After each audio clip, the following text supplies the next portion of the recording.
Welcome to our Advantage Property Market Update. Melbourne's market keeps performing strongly and again some record results across the board.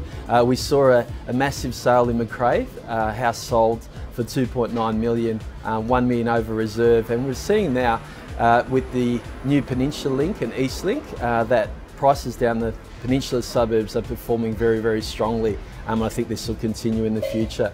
Auctions are definitely performing stronger than private sales. A recent study showed that auctions are achieving about 79,000 more on average than private sales. We have had much more auctions this year as vendors are more confident to put their properties on the market, with the auction market up about 30% on last year. Some Sydney sellers hit the jackpot recently. They banded together and took advantage of the rezoning.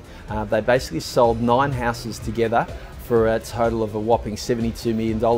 Those houses sold for about 5 times their normal value, so each of them walked away with about a $5 million windfall, which is unbelievable, and something that homeowners are doing more often now, trying to band you together, and with the new zoning rules targeting these developers to buy these properties. I'm often asked about buying investment properties off the plan and whether it's a good idea and a good strategy, and you've got to be really careful now because there's so many new apartments being built. In the next couple of years there'll be over 50,000 built in Melbourne alone, so there'll be a lot of properties hitting the market, and if that market softens, the property might not be worth what you paid for it on signing. So just be wary and make sure that you do your due diligence. There's a lot of talk about Melbourne's growing population, how we will outgrow Sydney and how we will basically deal with this population growth, and so there's talk of whether we should go out further and spread the urban sprawl. We're already one of the most sprawling cities in the world.